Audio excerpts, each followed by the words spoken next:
आइए आज के शुभ शुक्रवार की आराधना हम प्रारंभ करेंगे। इसके पहले मैं आप सभी इस आराधना में शामिल हुए भाई और बहनों को हृदय से मैं धन्यवाद देता हूं। आइए हम प्रारंभ करें। मैं पूरे मन से तेरा धन्यवाद करूंगा, देवताओं के सामने भी मैं तेरा भजन गाऊंगा। मैं तेरे पवित्र मंदिर की ओर दंडवत करूंगा और तेरी करुणा और सच्चाई के कारण तेरे नाम का धन्यवाद करूंगा, क्योंकि तूने अपने वचन को अपने बड़े नाम से अधिक महत्व दिया है। आइए आराधना के प्रारंभ में हम प्रार्थना करेंगे। हमारे जीवते और सच्चे पिता परमेश्वर, आपका हम हृदय से धन्यवाद देते हैं कि प्यारे परमेश्वर पिता, आज इस शुभ शुक्रवार की आराधना में हम सभी भाई और बहन कलीसिया होकर शामिल हो सके। आपने विगत दिनों में प्रभु हम सभी को स्वस्थ रखा और पिता परमेश्वर, इस महामारी से जो सारे संसार में फैला हुआ है प्रभु, आपने हम सभी को परमेश्वर पिता सुरक्षित रखा है। हम आपके पंखों के तले में हैं प्रभु, और हम विश्वास करते हैं कि आप हमारी कलीसिया के प्रभु सभी भाई और बहनों को आने वाले दिनों में भी पूर्ण रूप से सुरक्षित रखेंगे। परमेश्वर पिता, आज की इस आराधना को हम आपके हाथों में सौंप देते हैं। पिता, पुत्र और पवित्र आत्मा ही हमारी अगुवाई करे। धन्यवाद के साथ यीशु मसीह के पवित्र और मीठे नाम से मांगते हैं पिता, सुनिए और ग्रहण कीजिए। आमीन। आइए इस आज की आराधना में हम सर्वप्रथम गीत नंबर 132 बड़े उत्साहित और हर्षित होकर हम प्रभु की महिमा में गा लेंगे।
आइए हम उत्तरवादी पाठ, विश्वास वचन पठन और प्रभु की प्रार्थना में सम्मिलित होंगे। और मैं अनुरोध करूंगा कुमारी प्रियंका नेल्सन से कि उत्तरवादी पाठ के लिए वो पाठ 15 हमें अपने रीति और विधि के अनुसार पढ़ाने में वो अगुवाई करेंगी।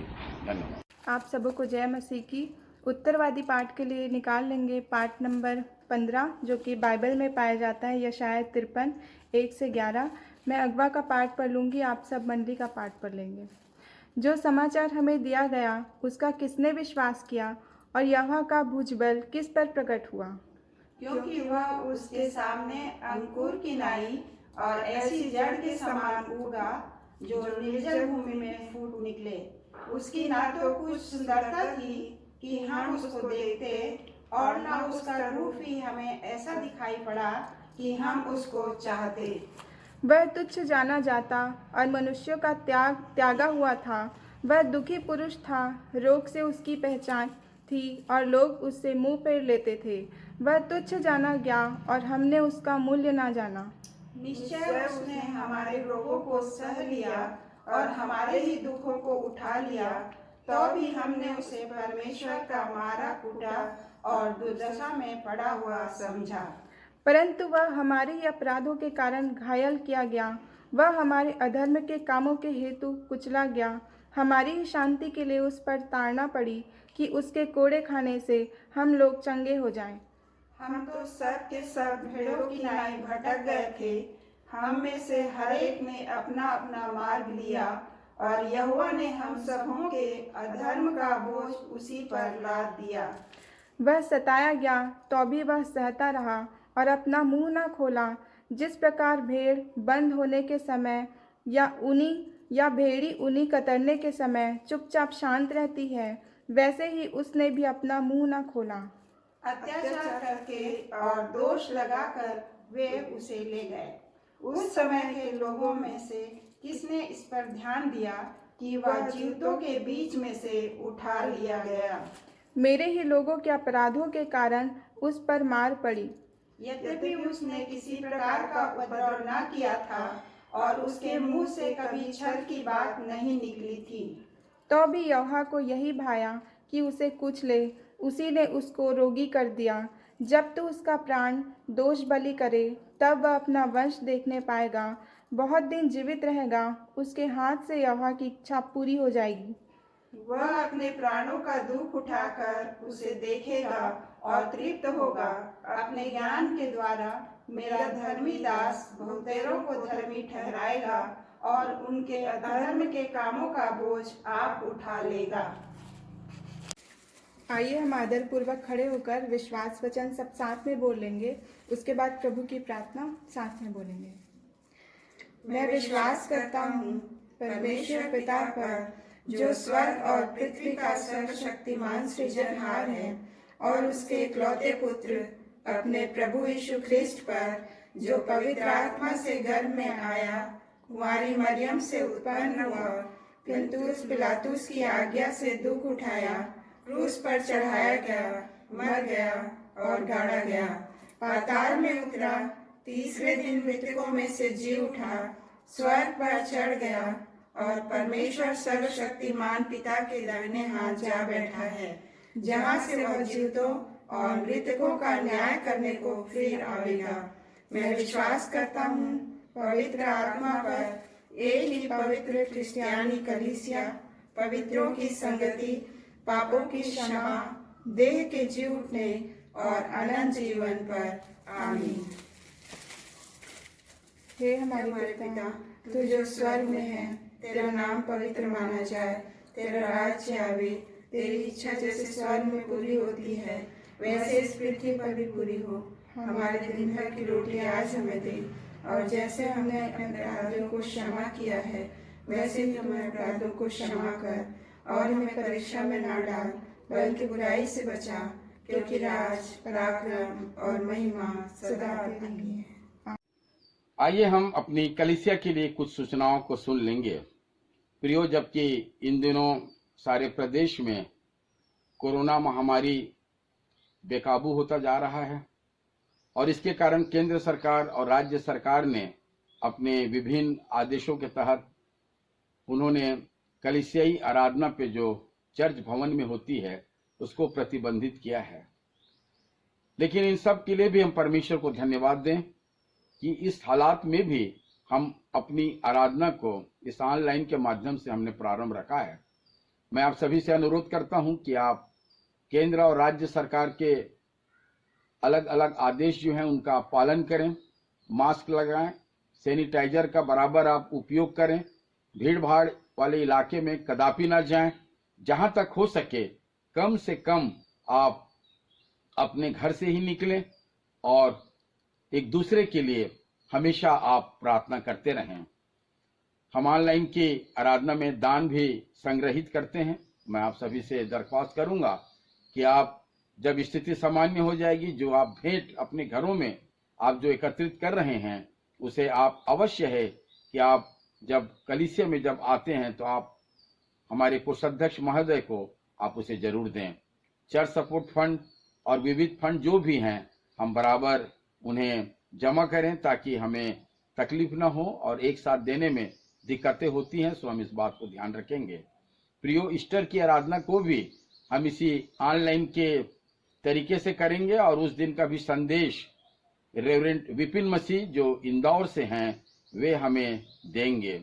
आज के भी संदेश को रेवरेंड विपिन मसीह जी आज इस ऑनलाइन के माध्यम से हमें देंगे, सो हम तैयार रहें। उनके संदेश को भी आने वाले समय में भी हम सुनेंगे। सारी बातों के लिए मैं आप सभी को धन्यवाद देता हूं। आप सबका सहयोग हमारे प्रति बना रहे। मैं अपने सभी पंचायत के सदस्यगण, हमारे सभी अभिषेकगण से भी अनुरोध करूंगा कि वे बराबर कलीसिया के लिए और इस देश के मौजूदा हालत के लिए वे प्रार्थना करते रहें। आप सभी कलीसिया के भाई और बहनों से भी मैं अनुरोध करूंगा कि आप सभी बराबर सारी बातों के लिए, इस हालात के लिए आप प्रार्थना करें कि परमेश्वर जल्द से जल्द इस संकट से हमें उबार सकें। धन्यवाद। आइए हम आराधना के इस महत्वपूर्ण भाग पर जो कलीसियाई प्रार्थना होता है हम उसमें शामिल होंगे। विषयों को पूर्व में ही बता दिया गया है और मैं अनुरोध करूंगा श्रीमती जे.एस. मसीह जी से कि वे कलीसियाई प्रार्थना में वे हमारी अगुवाई करेंगी। धन्यवाद धन्यवाद धन्यवाद धन्यवाद सारी आशीषों के सोते धन्यवाद परमेश्वर पिता। आज के दिन तेरे चरणों में आते हैं प्रभु, जीवन की तमाम आशीषों के लिए धन्यवाद देते हैं पिता। खासकर आज के दिन के लिए पिता, जबकि हम आज गुड फ्राइडे का दिन मना रहे हैं प्रभु, तूने हम पापियों के लिए अपने आप को क्रूस पर चढ़ा दिया पिता ताकि हम शुद्ध हो सके। तू अति महान है पिता, तू दयालु करना मैं सृजनहार परमेश्वर पिता है। तूने हमारे लिए अपने प्राण को दिया प्रभु। हमें ऐसी समझ दे कि हम अपने पापों से फिर सकें और तेरे मार्ग में चलने वाले हो सकें। तेरे बताए गए रास्ते में चलकर अपने आप को एक सच्चे मसीह के रूप में प्रकट करने वाले हो सकें। हम सब पर अपनी दया करना उंडेल पिता, हमें अपने आदर्शों पर चलने की शक्ति दे प्रभु। प्रार्थना करती हूँ उसी प्रकार से पिता, हमारे चर्च के जितने भी बिशप, पास्टर्स, सेवक, प्रचारक और अगुवे हैं प्रभु, हर एक को अपनी आशीष से परिपूर्ण कर पिता। हर एक को अपनी आत्मा की अगुवाई दे पिता, ताकि वे आत्मा से भर करके सच्चाई से तेरे नाम की आराधना स्तुति करने वाले हो सके और कलीसिया के लिए एक आदर्श नमूने बन सके प्रभु। प्रत्येक पर नाम बनाम आशीषों से परिपूर्ण कर पिता, अपनी अगुवाई उनके जीवन में डाल दे प्रभु। उनकी प्रार्थनाओं को सुन ले पिता, ताकि उनका विश्वास तेरे ऊपर और भी अधिक हो सके। प्रार्थना करती हूँ पिता अपने इस सियोन मेनोनाइट कलीसिया के लिए, यहाँ के प्रत्येक सदस्यों के लिए जो तेरे विश्वास में बने हुए हैं पिता, उनको अपने प्रेम में बनाए रख प्रभु। उनका जीवन तेरी महिमा का कारण हो सके पिता। इस चर्च के प्रत्येक छोटे बच्चों के लिए भी प्रार्थना करती हूँ प्रभु, जो भविष्य के खंभे हैं प्रभु, उन पर अपनी आशीष उंडेल पिता, कि वे अपने बचपने से ही तेरे मार्ग में चलने वाले हो सकें, अपने माता पिता और अपने चर्च के अगुओं के आदर्श जीवन को देखकर आगे बढ़ने वाले हो सकें। प्रार्थना करती हूँ पिता इस चर्च के प्रत्येक जवानों के लिए हो।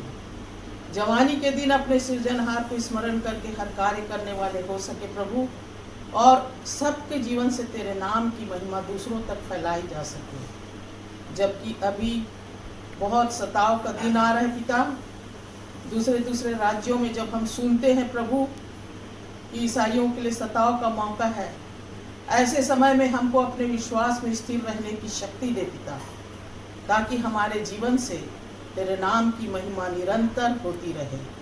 प्रार्थना करती हूँ पिता, बीमार लाचार लोगों के लिए जो तेरी ओर निहार रहे हैं प्रभु, उन पर अपनी आशीष भरी हाथ डाल प्रभु, ताकि वे चंगे हो सके और तेरे नाम की महिमा करने वाले हो सके। प्रार्थना करती हूँ पिता, इस कलीसिया के सदस्य डॉक्टर सत्येंद्र नेताम के लिए, उनको छू और जल्द से जल्द चंगाई दे पिता, ताकि वे चंगे होकर तेरे नाम की महिमा करने वाले हो सकें। मिसिस वाल्टर को भी तेरे हाथ में सौंपती हूँ पिता, जो अभी अपने इलाज के वेलोर में है प्रभु, उनकी भी प्रार्थना, उनके परिवार की प्रार्थनाओं को सुन और उन्हें जल्द से जल्द चंगाई प्रदान करके घर वापस आने की शक्ति दे पिता। प्रार्थना करती हूँ मिस्टर अश्वंत चिलाटे के लिए प्रभु, जो अभी अंडर ट्रीटमेंट है पिता, उन्हें भी ऐसी शक्ति दे कि वे अपने शारीरिक रूप से मजबूत हो सके, अपनी आत्मा में मजबूत हो सके और तेरे लिए गवाह बन सके।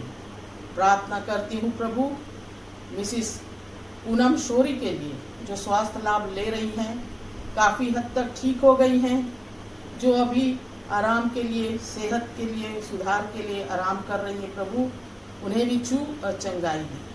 प्रार्थना करती हूँ पिता मिस्टर जीमा के लिए, जो कोविड पॉजिटिव होकर रायपुर में एडमिट है प्रभु, उन्हें भी तू आशीषित कर, उन्हें भी जल्द से जल्द चंगाई दे, ताकि उनका जीवन भी तेरे लिए एक गवाह का कारण हो सके। प्रार्थना करती हूँ पिता, ऐसे कई लोग हैं जिनके प्रिय लोग प्रभु में सो गए हैं, उनके परिवार पर शांति उंडेल पिता, और हर एक को जो तेरी ओर निहार रहे प्रभु, अपने बिस्तरों में पड़े हैं प्रभु, जिनका नाम हम नहीं जानते परंतु तू जानता है, क्योंकि तू ही सृजनहार है।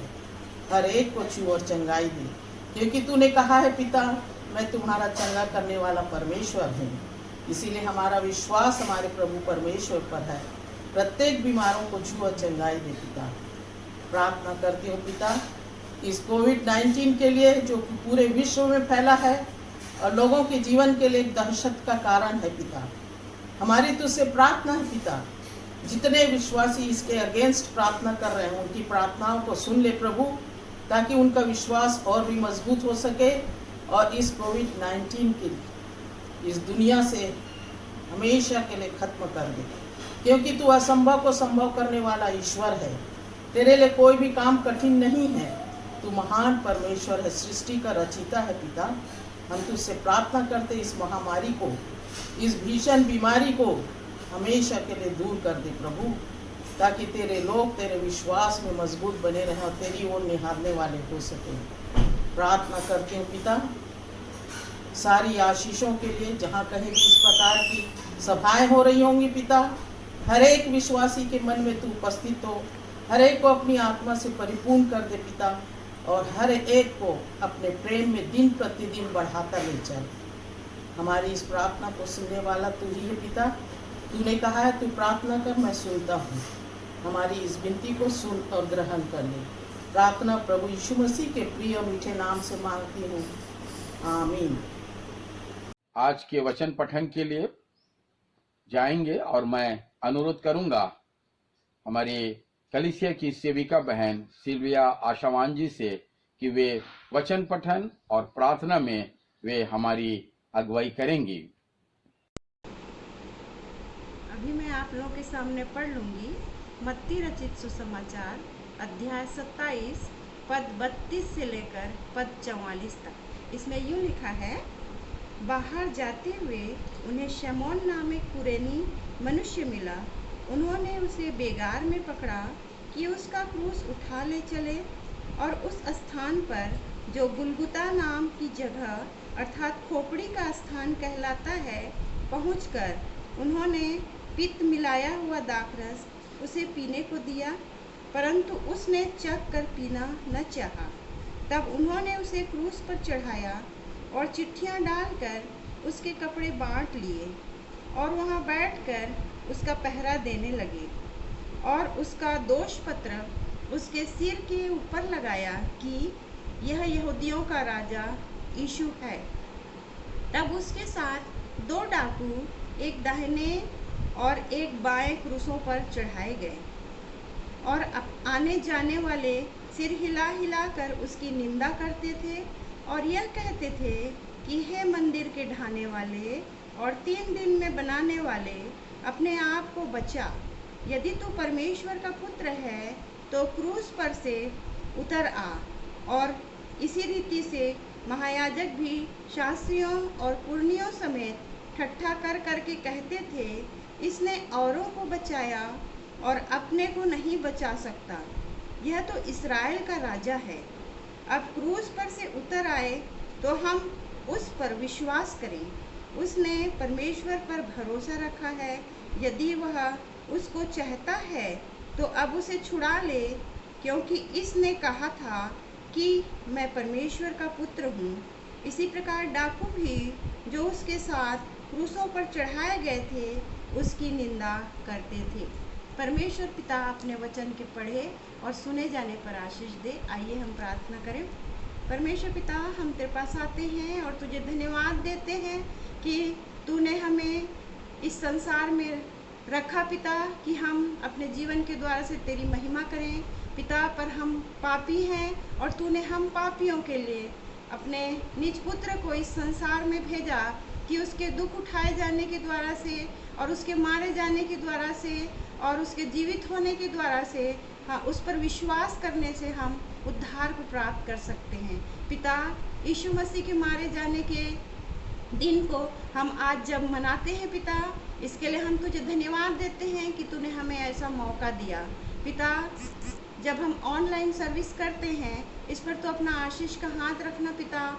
और हम जो सुनते हैं, हम अपने अपने मनों को सांसारिकता से खाली करने वाले हो सकें, जिससे वचन की बातें जो हमें बताई जाती हैं वे अधिकाई से हमारे मनों में जम सके पिता।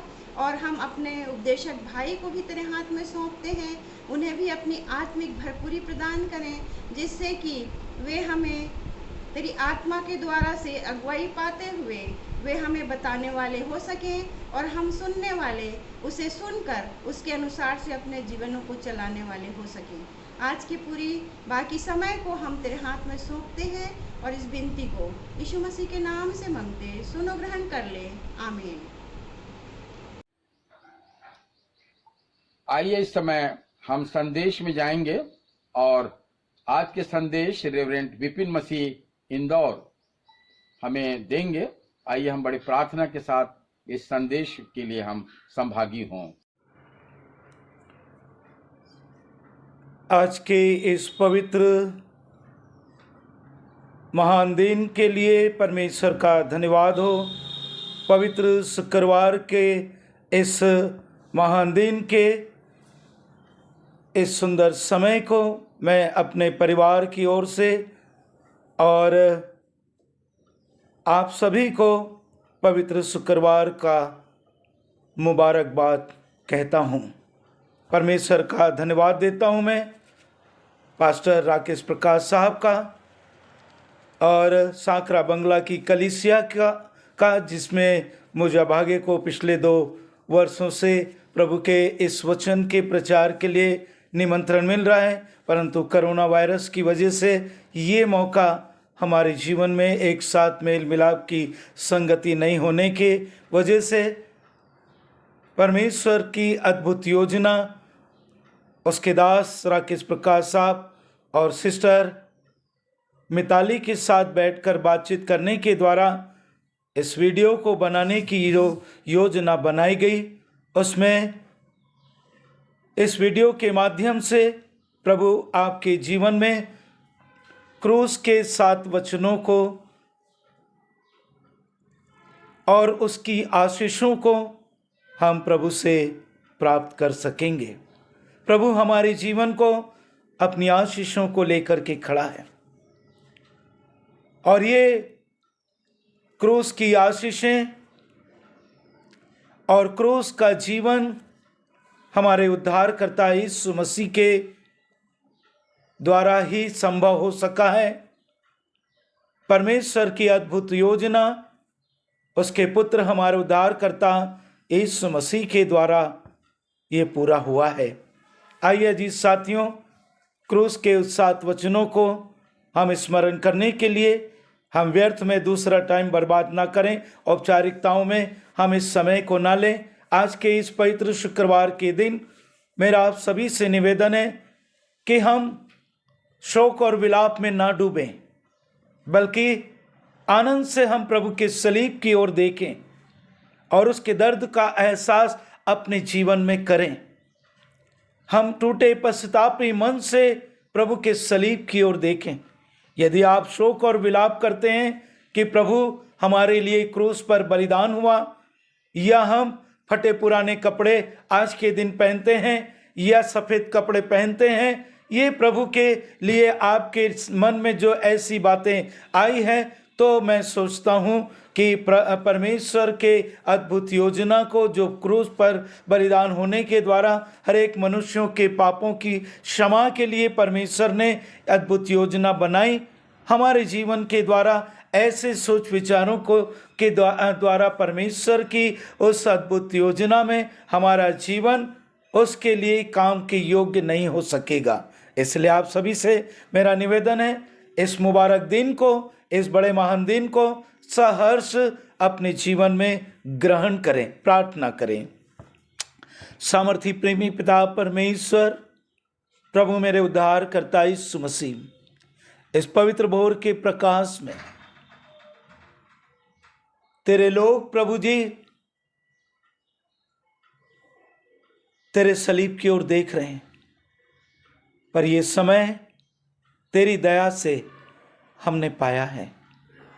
तेरे क्रूस के उस दर्द को तेरे लोग प्रभु एहसास करने के लिए और तेरी आशीषों को पाने, तुझसे एक नया जीवन पाने, टूटा पश्चातापी मन को पाने के लिए तेरे क्रूस के पास में आए। मुझ पापी पर दया कर। पहली वाणी को प्रभु जो तूने तेरे लोगों के लिए दिया है क्रूस पर, उसको सुनने के लिए हम तेरे ओर अपने कान को लगाते हैं। ये प्रथम वाणी क्रूस पर से जो तूने कहा है प्रभु, उसको सीखने में हम तेरी सहायता मदद चाहते हैं। हमारे अज्ञानी जीवन पर दया कर, यीशु मसीह के नाम से मांगता हूं मैं, आमीन।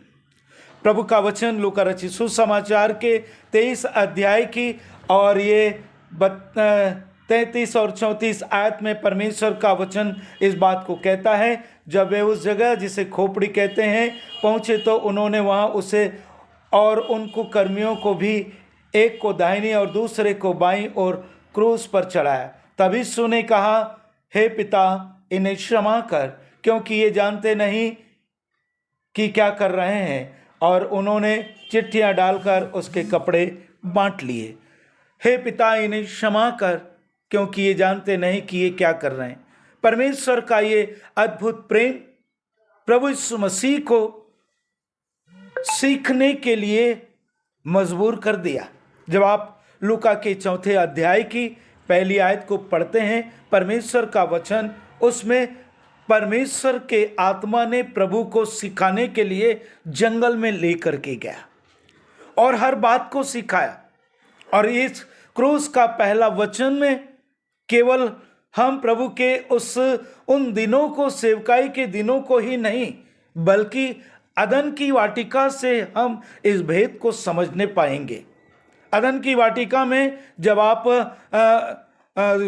उत्पत्ति के 3 अध्याय को देखते हैं, वहाँ परमेश्वर का वचन 3 अध्याय की 22 आयत में परमेश्वर का वचन इस बात को बोलता है, फिर यहोवा परमेश्वर ने कहा, मनुष्य भले बुरे का ज्ञान पाकर हम में से एक के समान हो गया, इसलिए अब ऐसा ना हो कि वह हाथ बढ़ाकर जीवन के वृक्ष का फल भी तोड़ के खा ले और सदा जीवित रहे। यहाँ परमेश्वर का वचन कहता है, भले बुरे का ज्ञान पाकर हम में से एक के समान हो गया।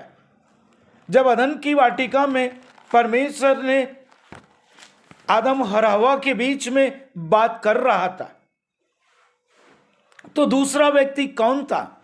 हम में से एक के समान हो गए। एक व्यक्ति के जीवन को अकेला बोला जाता है, लेकिन जहां दो होता है वहां हम शब्द का इस्तेमाल होता है। और यहां परमेश्वर का वचन इसी भेद को बता रहा है। और क्रूस पर बलिदान होने के समय में परमेश्वर पुत्र ने इस बात को बोला कि हे पिता, इन्हें क्षमा कर, इन्हें क्षमा कर। उन दिनों से लेकर परमेश्वर के हृदय की पीड़ा यह थी कि परमेश्वर ने आदम और हवा को पाप करने के द्वारा अदन की वाटिका में से निकाल दिया, और परमेश्वर पुत्र और परमेश्वर ने इस बात की योजना बनाई कि हम में से एक के समान हो गया है। और उस पाप की क्षमा के लिए भी परमेश्वर ने अपने पुत्र को हमारे जीवन के लिए इस बात को स्मरण करने की बात करता है। और ये क्रूस का पहला वचन उन दिनों में सुबह 9:30 बजे से 12 बजे तक में जो 3 वाणियों को बोला गया, पहला वचन इसी बात को बोलता है। और परमेश्वर का ये वचन, अद्भुत प्रेम जो परमेश्वर ने उस अपने दास इब्राहिम के जीवन में उसकी आशीषों को दिया था, उन आशीषों के लिए परमेश्वर ने इस भेद को भी बताया है। जब गलातियों के आप 3 अध्याय की 13 और 14 आयत को पढ़ते हैं, वहां परमेश्वर का वचन कहता है, मसीह ने जो हमारे लिए शापित बना, हमें मोल ले करके व्यवस्था के शाप से छुड़ाया, क्योंकि लिखा है, जो कोई काट पर लटकाया जाता है वो शापित है। और 14वीं आयत कहती है, यह इसलिए हुआ कि अब्राहम की आशीष मसीह यीशु में अन्य जातियों तक पहुंचे और हम विश्वास के द्वारा उस आत्मा को प्राप्त करें जिसकी प्रतिज्ञा हुई है। उस आत्मा को प्राप्त करें जिसकी प्रतिज्ञा हुई है, जिसके द्वारा परमेश्वर ने अपने पुत्र हमारे उद्धारकर्ता यीशु मसीह के जीवन में उस आत्मा को दे करके परमेश्वर के राज्य में फिर से उसे उस महिमा की देह में उठा लिया, जो कि प्रेरितों के काम के पहले अध्याय की 11वीं आयत में परमेश्वर का वचन कहता है। वहां पर जब प्रभु यीशु मसीह का स्वर्गारोहण हो रहा था, परमेश्वर का वचन इस बात को बताता है कि वहां 2 दूत थे और 2 दूतों ने इस बात को बोला, हे गलीली पुरुषों, जिस प्रकार तुम यीशु को ऊपर जाते हुए देख रहे हो वो फिर से आएगा। अर्थात उस आत्मा के देने की प्रतिज्ञा आपके मेरे जीवन में परमेश्वर ने उसके मर्म, उसके पुत्र के दर्द को एहसास करने के लिए आज के इस पवित्र शुक्रवार के दिन आपको इससे मुबारकबाद दिन बना करके आप परमेश्वर के अद्भुत प्रेम को जानने के लिए परमेश्वर ने उसके पुत्र के क्रूस के पास संगति में आने का अनुग्रह दिया है। और इसीलिए कहता है, ये जो प्रभु का बलिदान हुआ सुबह 9:30 बजे से 9 बजे से 12 बजे का समय था। और परमेश्वर का वचन इसी बात को बताता है, क्रूस पर बलिदान को जब यशायाह के 53 अध्याय की पहली आयत को पढ़ते हैं और 12वीं आयत को पढ़ते हैं, परमेश्वर का वचन पहली आयत में कहता है, जो समाचार हमें दिया गया उसका किसने विश्वास किया और यहोवा का भुजबल किस पर प्रकट हुआ। परमेश्वर अपने इस वचन के द्वारा प्रभु यीशु मसीह के क्रूसिफिकेशन की ओर परमेश्वर के दास यशायाह भविष्यवक्ता के जीवन में उस भेद को डाल करके प्रभु यीशु मसीह के इस पृथ्वी पर आने के 800 वर्ष पूर्व दे दिया। और परमेश्वर का वचन इब्रानियों के 5वें अध्याय की 7वीं आयत इस बात को बताती है कि वो अपने देह में रहने के दिनों में प्रभु से आंसू आहें भर भर करके आंसू बहा बहा करके प्रार्थना करता था। और आज की इस पवित्र दिन में भी परमेश्वर ने प्रभु यीशु मसीह को क्रूस पर बलिदान होने के बावजूद भी उसको उस बल और सामर्थ्य से परिपूर्ण किया। और परमेश्वर ने उस पर क्रूस पर से भी इस बात को घोषणा कर दी कि हे पिता, इन्हें क्षमा कर, ये नहीं जानते कि ये क्या करते हैं। इसलिए परमेश्वर का वो वचन साबित पूर्ण रूप से प्रूफ होता है, जिसे यूहन्ना के 3 अध्याय की 16वीं आयत कहती है, परमेश्वर ने जगत से ऐसा प्रेम किया कि उसने अपना इकलौता पुत्र दे दिया, ताकि जो कोई उस पर विश्वास करे वो नाश न हो परंतु अनंत जीवन पाए। क्रूस पर बलिदान होने के समय में भी प्रभु यीशु मसीह ने हमारे पापों को हमें जानते हुए भी हमें पापी नहीं कहा, बल्कि हमसे प्रेम किया और हमारे पापों के लिए उसने कहा, हे पिता इन्हें क्षमा कर, ये नहीं जानते कि ये क्या करते हैं। जब हमें क्षमा मिल गई, हमारे आंसुओं को पोंछ लिया, हमारे दुखों को, दर्दों को, बीमारियों को क्रूस पर लेकर के प्रभु बलिदान हो गया, तो फिर हम किस बात का दुख मना रहे हैं? हम प्रभु को धन्यवाद दें। आज की इस प्रथम वाणी में प्रभु आप सभी को अपनी आशीषों से परिपूर्ण करे। धन्यवाद। आइए जी साथियों, प्रभु के क्रूस के उस दूसरी वाणी को जो प्रभु ने हमारे जीवन के लिए क्रूस पर कहा, उस अद्भुत प्रेम को, उस शिक्षा को जो हमारे लिए उस सेवकाई के समय में उसने हमें सिखाया है, उसको उसने क्रूस पर बलिदान होने के द्वारा पूरा किया है। लूका के इस 23वें अध्याय के और उसके उस 42-43 आयत में परमेश्वर का वचन यहाँ इस प्रकार से कहता है, तब उसने कहा, हे यीशु, जब तू अपने राज्य में आए तो मेरी सुधि लेना। उसने उससे कहा, मैं तुझसे सच सच कहता हूँ कि आज ही तू मेरे साथ स्वर्गलोक में होगा। मैं तुझसे सच सच कहता हूँ कि आज ही तू मेरे साथ स्वर्गलोक में होगा। पिता परमेश्वर, प्रभु मेरे उद्धार करता यीशु मसीह, तेरे महान अद्भुत प्रेम को, इस दूसरी वाणी को जो क्रूस पर तूने हमारे जीवन को मेल मिलाप के लिए दिया है, प्रतिज्ञा को पूरा करने के लिए इस बात को साबित किया है क्रूस पर बलिदान के द्वारा, तेरे चरणों में हम तेरे क्रूस के पास में आए हैं। इस वचन के भेद को सीखा, हम अज्ञानियों पर दया कर, यीशु के नाम से मांगता हूं मैं, आमीन। परमेश्वर का पुत्र, हमारा उद्धार करता यीशु मसीह सेवकाई के समय में अपने उस अद्भुत प्रेम को जो परमेश्वर के साथ में 40 दिन 40 रात निराहार रहने के द्वारा, वहां उपवास उसने नहीं कराया, निराहार रहा है। निराहार उसको बोलते हैं जहां पे एक अन्न का दाना नहीं लिया जाता, अन्न नहीं खाया जाता। एक प्रतिज्ञा किया जाता है कि जब तक ये काम मैं ना कर लूं, मैं खाना नहीं खाऊंगा या पानी नहीं पीऊंगा, या मैं खाना दाना पानी कुछ नहीं खाऊंगा, कुछ नहीं पीऊंगा। और परमेश्वर ने अपने पुत्र के जीवन को, अपने आत्मा को देकर तैयार किया।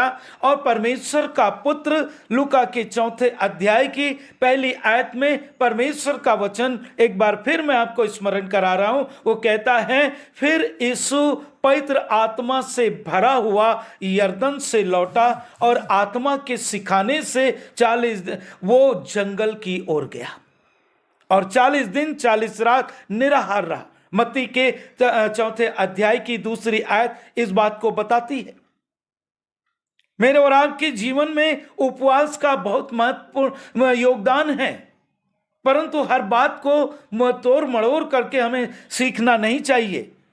जैसा परमेश्वर चाहता है हम उस बात को सीखें। यहां परमेश्वर का वचन इस बात को बता रहा है कि हे प्रभु, हे यीशु, जब तू अपने राज्य में आए तो मेरी सुधि लेना। और परमेश्वर पुत्र कहता है, आज ही मेरे साथ स्वर्गलोक में होगा। स्वर्ग में होगा ऐसा नहीं बोला है, स्वर्गलोक में होगा। परमेश्वर का वचन स्पष्ट रीति से इस बात को बताता है। परमेश्वर अपने वचन के द्वारा इस बात को बताना चाहता है। यशाया 53 और उसकी 6वीं आयत कहती है, और यहोवा ने हम सबों के अधर्म का बोझ उसी पर लाद दिया। हम सबों के अधर्म का बोझ उसी पर लाद दिया। वहां 3 क्रूस थे जहां प्रभु यीशु मसीह को लटकाया गया, वहां 3 क्रूस थे। पहला क्रूस जो बीच वाला कहलाया, उद्धार का क्रूस कहलाया। दूसरा क्रूस जिस डाकू ने उसे ग्रहण किया, वो ग्रहण करने वाला क्रूस कहलाया। तीसरा क्रूस जिसने प्रभु को का इंकार किया, वो इंकार करने वाला क्रूस कहलाया। और परमेश्वर का वचन जब आप मत्ती के 22वें अध्याय की 37 से 39 आयत को पढ़ेंगे, मत्ती के 22 अध्याय के 37 से 39 आयत में परमेश्वर ने एक बड़ी प्रतिज्ञा प्रभु यीशु मसीह के जीवन से मेरे और आपके लिए करी। और कहता है, उसने उससे कहा, तू परमेश्वर अपने प्रभु से अपने सारे मन, अपने सारे प्राण, अपनी सारी बुद्धि के साथ प्रेम रख। बड़ी और मुख्य तो आज्ञा तो यही है, और उसके समान ये दूसरी भी है कि तू अपने पड़ोसी से अपने समान प्रेम रख। प्रभु यीशु मसीह का पड़ोसी इस समय क्रूस पर कौन है, जानना होगा। क्यों प्रभु ने अपने इस क्रूस के ऊपर चढ़े हुए इस डाकू से कहा, आज ही तू मेरे साथ स्वर्ग लोक में होगा। यदि परमेश्वर का वचन इस बात को बताता है, आज ही इब्रानियों के 4 अध्याय की 7वीं आयत परमेश्वर का वचन इस बात को बताता है, यदि आज तुम उसका शब्द सुनो तो अपने मनों को कठोर न करो। परमेश्वर का वचन कहता है, आज शब्द, यदि आज तुम उसका शब्द सुनो, अपने मनों को कठोर ना करो। परमेश्वर का वचन इस डाकू से कहा, आज ही तू मेरे साथ स्वर्ग लोक में होगा। परमेश्वर का वचन जब आप 2 कुरिन्थियों के 12वें अध्याय को और उसके दूसरी, तीसरी, चौथी आयत को पढ़ेंगे, परमेश्वर का वचन पर बहुत ही स्पष्ट रीति से उसके अद्भुत प्रेम को मेरे और आपके जीवन के अंदर बताता है। 2 कुरिन्थियों 12वां अध्याय 2 से 4 आयत परमेश्वर का वचन इस बात को बोलता है, मैं मसीह में एक मनुष्य को जानता हूं, 14 वर्ष हुए कि ना जाने देह सहित ना जाने देह रहित परमेश्वर जानता है, ऐसा मनुष्य तीसरे स्वर्ग तक उठा लिया गया। परमेश्वर पुत्र इस व्यक्ति से बोल रहा है, आज ही तू मेरे साथ स्वर्ग लोक में होगा। और यहां वचन कहता है तीसरे स्वर्ग तक उठा लिया, अर्थात स्वर्ग के भाग हैं जिसमें परमेश्वर पुत्र ने इस डाकू से कहा, आज ही तू मेरे साथ स्वर्ग लोक में होगा। हमें समझना होगा इस वाणी के द्वारा कि स्वर्ग के कितने भाग हैं, अर्थात तीसरे भाग में जब परमेश्वर पुत्र पहुंचा, वो कहता है स्वर्ग में, स्वर्ग तक उठा लिया गया। और प्रभु यीशु मसीह बोलते हैं उसे डाकू को, तू मेरे साथ स्वर्ग लोक में होगा। प्रभु यीशु मसीह क्रूस पर बलिदान होने के द्वारा जब मारा गया तो वो स्वर्ग में नहीं पहुंचा, स्वर्ग लोक में पहुंचा, जहां इस डाकू के साथ में और भी दूसरे वे उद्धार पाए हुए लोग थे, उनको भी परमेश्वर पुत्र ने वहां जा करके परमेश्वर के इस अद्भुत बलिदान को जो उसके पुत्र के जीवन में के द्वारा परमेश्वर ने क्रूस पर बलिदान होने के द्वारा उद्धार की जो योजना बनाई थी उसको पूरा करने के जो परमेश्वर ने दिन ठहराया था, परमेश्वर का पुत्र उस डाकू से कहता है, आपके मेरे जीवन से कहता है, हम पापियों से कहता है, अंधकार में डूबे जीवनों से कहता है, भटके हुओं से कहता है, अनुचित रीति से प्रभु की मेज के करीब आने वालों से कहता है, रोगी बीमारियों से कहता है कि आज ही तू मेरे साथ स्वर्ग लोक में होगा। परमेश्वर पुत्र के सामने सवाल था इस डाकू के जीवन के लिए। वो कहता है, जब तू अपने राज्य में आए तो मेरी सुधि लेना। परमेश्वर इस बात को देर नहीं करता, जैसा देर। और जब आप दूसरा पत्रस 3 अध्याय और 8-9 आयत में परमेश्वर का वचन कहता है, जैसी देर लोग समझते हैं वैसा परमेश्वर नहीं करता, परंतु मन फिराव का अवसर देता है। आज की इस पवित्र सुंदर समय में इस दूसरी वाणी के ऊपर परमेश्वर ने आपको स्वर्गलोक में आने का और परमेश्वर के पुत्र के क्रूस के बलिदान पर विश्वास करने का ये मौका मिला है कि आप परमेश्वर पुत्र के क्रूस पर बलिदान होने के दर्द को अपने जीवन में एहसास करें। प्रार्थना करें। पिता परमेश्वर, देख तेरे बच्चे, तेरे बेटे और बेटियां क्रूस के दर्द को एहसास कर रहे हैं। इस दूसरी वाणी में प्रभु तेरे बच्चों से बातचीत किया है, इस विश्वास के साथ कि तू प्रार्थना को सुनता है।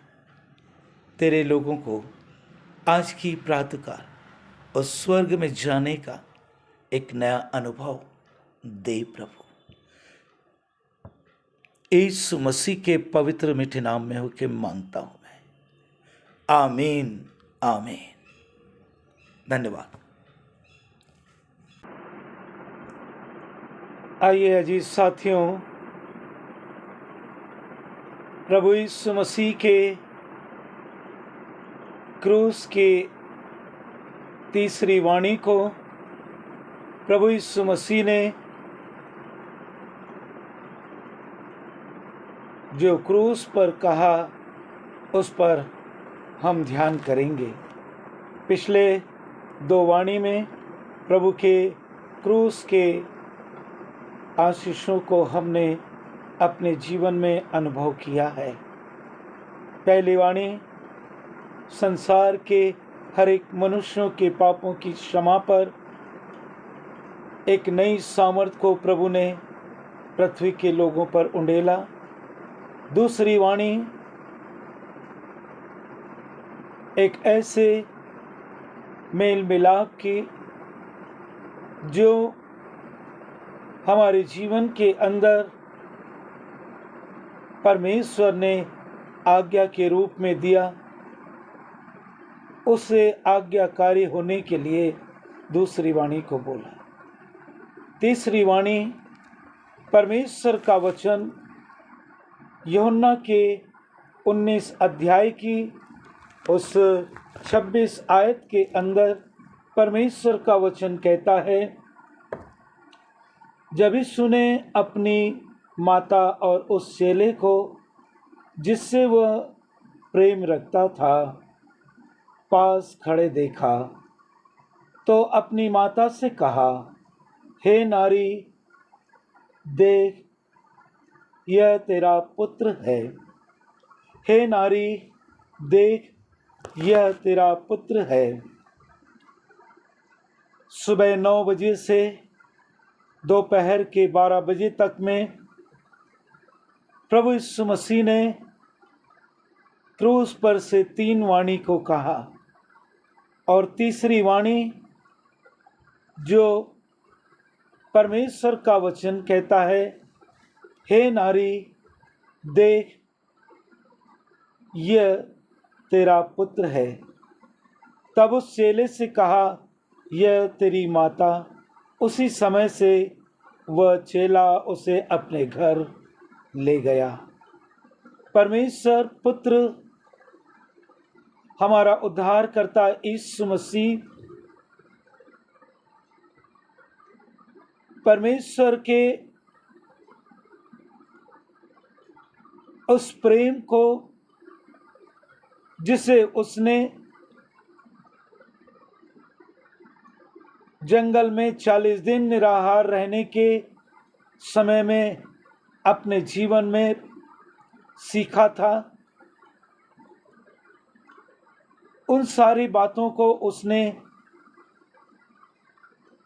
परमेश्वर की मर्जी को पूरा करने, पृथ्वी के हर मनुष्यों के जीवन के लिए, उद्धार का कारण बनने के लिए, एक माँ के, एक स्त्री के जीवन के लिए तीसरी वाणी परमेश्वर पुत्र उस क्रूस पर से बोलते हैं। और हमारे जीवन के अंदर परमेश्वर ने एक व्यक्तिगत रिलेशनशिप को, एक पारिवारिक रिलेशनशिप को, एक माता पिता के रिलेशनशिप को, परिवार के रिलेशनशिप को, माँ बेटे के रिलेशनशिप को, पिता पुत्र और पिता बेटी के संबंधों को, परमेश्वर के वचन में इस भेद को जब प्रभु यीशु मसीह के सन्मुख ये बात आई, ये घटना घटी, लूका के 8वें अध्याय की जब 21वीं आयत को आप पढ़ते हैं, परमेश्वर का पुत्र अपने जीवन के सेवकाई के समय में अब एक परिवार के संबंधों को वो स्पष्ट रीति से हमारे सामने रखता है। उस प्रैक्टिकल लाइफ में हमारे अंदर प्रभु एक प्रैक्टिकली लाइफ को देना चाहता है। वो कहता है, मेरी माता और मेरे भाई यही हैं जो परमेश्वर का वचन सुनते और मानते हैं। और परमेश्वर का वचन जब आप 10 आज्ञाओं को पढ़ते हैं, निर्गमन के 20वें अध्याय के अंदर 5वीं आज्ञा ये है, तू अपने माता, तू अपने पिता का आदर कर, तू अपने माता पिता का आदर कर। परमेश्वर का वचन हमारे जीवन के अंदर उन आशीषों को, उन बेटे बेटियों के जीवन में दे रहा है, देता आया है और देता रहेगा। वो माता पिता के जीवन को आज्ञाकारी के रूप में जब अपने जीवन में लेते, अपने जीवन के अंदर निभाते हैं, वे बच्चे परमेश्वर की दृष्टि में परमेश्वर की महिमा का, परमेश्वर के लिए आज्ञाकारी होने का कारण बनते हैं। और परमेश्वर का वचन यहाँ पर एक ऐसे जीवन की घटना को बताता है जब एक माँ अपने बेटे को उस पीड़ा से होकर के जाते देख रही है। उस भयंकर पीड़ा से प्रभु यीशु मसीह क्रूस के बलिदान को पिता की मर्जी पिता की मर्जी जान करके क्रूस पर बलिदान होने के लिए अपने आप को समर्पित किया। उसने अपनी माँ को माँ नहीं कहा, बल्कि हे नारी करके बोला। वहाँ प्रभु यीशु मसीह ने अपनी सेवकाई में माता पिता भाई बहनों का जो रिलेशन था, उसे माता पिता भाई बहनों का रिलेशन नहीं दिया, बल्कि पिता की मर्जी को जानने वालों के जीवन को पिता के बेटे बेटियां कहलाने का अधिकार दिया। और यहाँ पर स्त्री कहता है, और परमेश्वर का वचन मेरे और आपके जीवन में इस बात को बताता है। वो कई बार अपनी सेवकाई में जहां भी प्रभु यीशु मसीह सेवकाई में स्त्रियों का सामना किया है, वहां स्त्री या महिला शब्द का इस्तेमाल किया है। और जैसे कि यूहन्ना के 2 अध्याय की अगर 4 आयत को पढ़ते हैं, वहाँ काना के ब्याह का वर्णन है और गलील के काना नगर का वर्णन है। वहाँ पर विवाह के समय में अपनी माँ को भी महिला कह करके पुकारते हैं, और यहाँ भी अपनी माँ को हे नारी कह करके बोल रहे हैं। परमेश्वर का वचन 1 शमूएल 16वें अध्याय की 7वीं आयत इस बात को कहती है, मनुष्य तो बाहरी रूप को देखता है, परंतु यहोवा की दृष्टि उसके मन पर रहती है।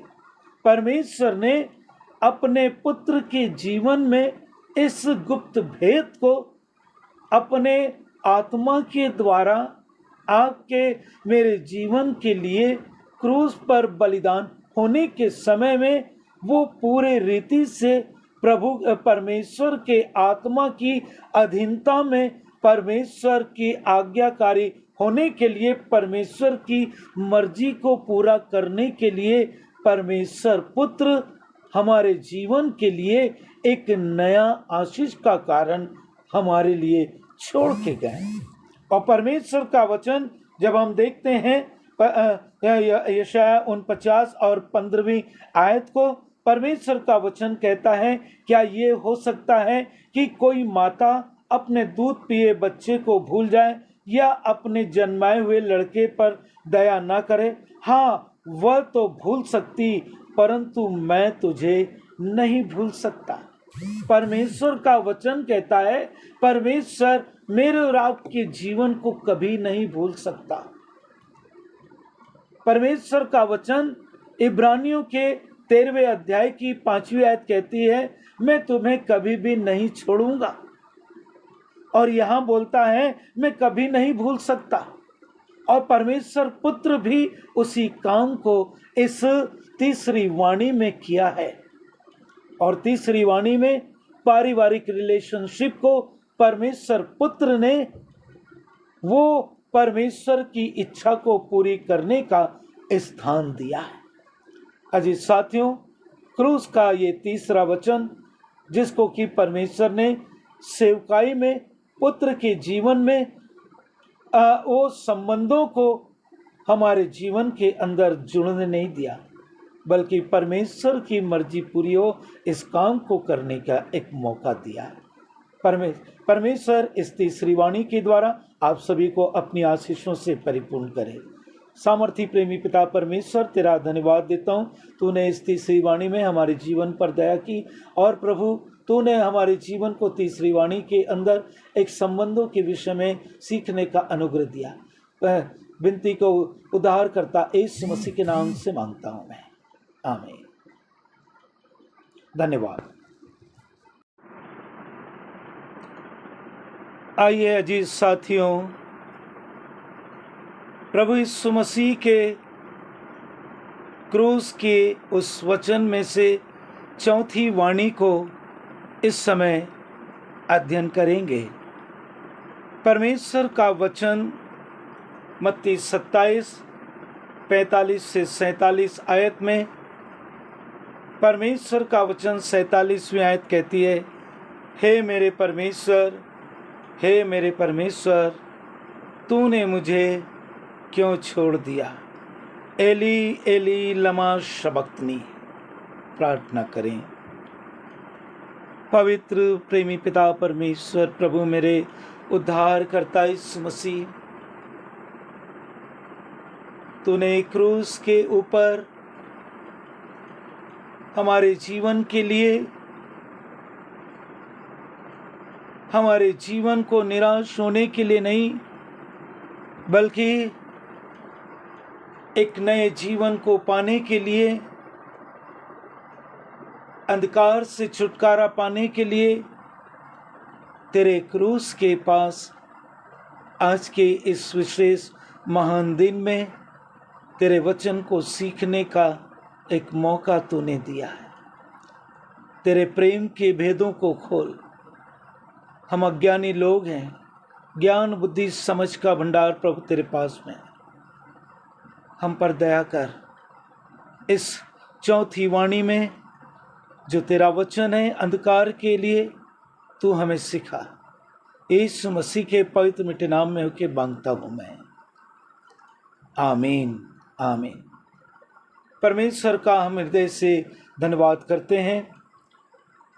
हमारे उद्धारकर्ता यीशु मसीह के द्वारा हमारे जीवन के लिए जब परमेश्वर की प्रजा अंधकार में डूबी हुई थी, पाप में गिर गई थी और छुटकारे का कोई मार्ग नहीं नजर आ रहा था, परमेश्वर ने अपने पुत्र को हमारे जीवन को उस अंधकार में से निकालने और जीवन की ज्योति में लेकर चलने के लिए अपने पुत्र को हमारे लिए भेज दिया। और मत्ती के इस 27वें अध्याय की 45 से 47 आयत परमेश्वर का वचन इस प्रकार से कहता है, दोपहर से लेकर तीसरे पहर तक उस सारे देश में अंधेरा छाया रहा। तीसरे पहर के निकट यीशु ने बड़े शब्द से पुकार कर कहा, एली एली लमा शबक्तनी, अर्थात हे मेरे परमेश्वर, हे मेरे परमेश्वर, तूने मुझे क्यों छोड़ दिया। परमेश्वर का ये पुत्र जो कि प्रथम 3 वाणी को 9 बजे से 12 बजे के बीच में बोला, पहली, दूसरी और तीसरी वाणी को, चौथी वाणी को परमेश्वर के पुत्र के को एहसास हुआ कि सारे देश में अंधियारा छा गया और परमेश्वर ने उस अंधियारे में अपने पुत्र की सुधि ली और परमेश्वर के वचन के जो ज्ञानी लोग हैं वे इस बात को बताते हैं कि दोपहर से लेकर तीसरे पहर तक पूरे देश में पूरे विश्व के अंदर अंधियारा छा गया। तारे टिमटिमाने लगे और ऐसा लगने लगा मानो समय से पूर्व अंधकार छा गया। और आज भी हमारे जीवन के अंदर जब हम देखते हैं हमारा जीवन पाप के कारण अंधकार में डूबा हुआ है, हमारी मनमानी के कारण हमारा जीवन परमेश्वर पुत्र के विरोध में, परमेश्वर के विरोध में अंधकार में डूबा हुआ है, जादू टोने की ताकत में जकड़ा हुआ है, संसार की बुराई के अंधकार में डूबा हुआ है। परमेश्वर का पुत्र इस चौथी वाणी को उस अंधकार में से हो करके परमेश्वर उसे बोलने का एक नया बल देता है। परमेश्वर का वचन इस बात को बताता है, जब निर्गमन के 10वें अध्याय की 21 से 23 आयत को पढ़ते हैं, उसमें 9वीं विपत्ति के बारे में बताया गया है। वहाँ मिस्रियों के ऊपर 10 विपत्तियां जो आई, उसमें 9वीं विपत्ति के समय का जो वर्णन पाया जाता है, वहाँ पर निर्गमन के 10वें अध्याय की 21 से 23 आयत में परमेश्वर का वचन कहता है, तब मूसा ने अपना हाथ आकाश की ओर बढ़ाया और सारे मिस्र देश में 3 दिन तक घोर अंधकार छाया रहा। मिस्र देश में घोर अंधकार छा गया। और आज की इस पवित्र महान दिन के अंदर इस पृथ्वी के ऊपर एक इतिहास बन करके परमेश्वर के पुत्र के द्वारा एक नए इतिहास को रच दिया। केवल हमारी बाइबल में ही नहीं बल्कि इतिहास के अंदर भी ये इस दिन को स्मरण किया जाता है। उन ज्ञानी पंडितों ने, उन ज्ञानवानों ने परमेश्वर के इस अद्भुत प्रेम को इतिहास के अंदर लिख दिया और कहता है हमारे जीवन के लिए परमेश्वर के हृदय की जो पीड़ा थी वो जब देखता है हमारे जीवन को, कहता है हमारे अंदर पाप का अंधकार है, रोग बीमारियों का अंधकार है, हमारे अंदर दुख विपत्ति का अंधकार है और सबसे ज्यादा भयंकर डराने वाली जो शैतान की ताकत है वो है मृत्यु का अंधकार। परमेश्वर ने मेरे और आपके जीवन को मिटने के लिए नहीं, अंधकार में पड़े रहने के लिए नहीं, परमेश्वर ने जीवन की ज्योति में चलने के लिए उसके पुत्र को परमेश्वर ने जीवन की ज्योति बना करके हमारे बीच में भेजा। यूहन्ना के पहले अध्याय की 5वीं आयत इस बात को कहती है, ज्योति अंधकार में चमकती है और अंधकार ने उसे ग्रहण न किया। अंधकार ने उसे ग्रहण नहीं किया। आज भी हमारा जीवन जो अभिलाषाओं में, पाप में, अपनी इच्छाओं को पूरी करने में जो हमेशा निरंतर कोशिश में लगा रहता है, परमेश्वर के भवन में संगति के लिए हम जाने की इच्छा नहीं करते। परमेश्वर के दास भक्तों के साथ मिलना, उठना, बैठना पसंद नहीं करते। परमेश्वर के भवन में परमेश्वर के लोगों के साथ उठना बैठना पसंद नहीं करते। और यदि जाते भी हैं तो हम अपने आप को उनके बीच में उस प्रकार की बातें रखते हैं जो परमेश्वर की कलीसिया के अंदर नहीं होना चाहिए। परमेश्वर की कलीसिया के अंदर भी ऐसी बातों को उत्पन्न करते हैं। परमेश्वर की कलीसिया के अंदर एक प्रकार की गड़बड़ी अर्थात अंधकार सा दिखाई देने लगता है, गुमराह होने लगता है कलीसिया के कुछ लोग। परमेश्वर आज की इस पवित्र इस महान दिन में क्रूस के इस चौथे वचन के अंदर हमारे जीवन को उस अंधकार में से निकालकर प्रभु यीशु मसीह अंधकार में से होकर मेरे और आपके जीवन को जीवन की ज्योति में ले आया। इसलिए परमेश्वर का वचन इस बात को कहता है, प्रभु यीशु मसीह जगत की ज्योति है। प्रभु यीशु मसीह जगत की ज्योति है। जब अय्यूब के 30वें अध्याय की 26वीं आयत को पढ़ते हैं, अय्यूब अपने संघर्ष के समय में, परीक्षा के समय में पुकार उठता है परमेश्वर को, कहता है जब मैंने प्रकाश की प्रतीक्षा की तब अंधकार आया। जब मैंने प्रकाश की प्रतीक्षा की तब अंधकार आया। अर्थात परमेश्वर ने उसके जीवन को उसकी परीक्षा के समय में ऐसे संघर्ष में भी कभी भी उसका साथ नहीं छोड़ा। उसका मन परमेश्वर की ओर जो लगा हुआ था, उस संघर्ष में से हो करके परमेश्वर की उपस्थिति का एहसास करने के लिए परमेश्वर उसे इस प्रकार की बातों को उसके जीवन में देता है। और परमेश्वर का वचन जब हम देखते हैं, परमेश्वर का वचन हमारे जीवन के लिए इस बात को बताता है। यशायाह के 55 अध्याय की जब 6वीं आयत को पढ़ते हैं, जब तक यहोवा मिल सकता है तब तक उसकी खोज में रहो, जब तक वह निकट है तब तक उसे पुकारो। और यूहन्ना के 11वें अध्याय की 42 आयत में परमेश्वर का वचन इस बात को बताता है। यूहन्ना 11 और उसकी 42 आयत में, मैं जानता था कि तू सदा मेरी सुनता है। मैं जानता था कि तू सदा मेरी सुनता है। एली एली लमा शबक्तनी, अर्थात हे मेरे परमेश्वर तूने मुझे क्यों छोड़ दिया। हमारे अंदर, हमारे सोच विचारों में ये बात आ सकती है, लेकिन परमेश्वर की प्रतिज्ञा है, उसके पुत्र की प्रतिज्ञा है, मैं तुम्हें कभी नहीं छोड़ूंगा। इसलिए मिस्र देश से परमेश्वर ने अपनी निज प्रजा को हम अपने देश में बुला लिया। प्रभु इस चौथी वाणी के द्वारा आप सभी को आशीषित करें। प्रार्थना करें। पिता परमेश्वर, प्रभु मेरे उद्धारकर्ता यीशु मसीह क्रूस के ऊपर चौथी वाणी को, जो अंधकार के ऊपर जय पाने की सामर्थ को तूने दिया, तेरे लोगों ने प्रभु उस आशीष को पाया। यीशु मसीह के पवित्र मीठे नाम में आमीन। धन्यवाद।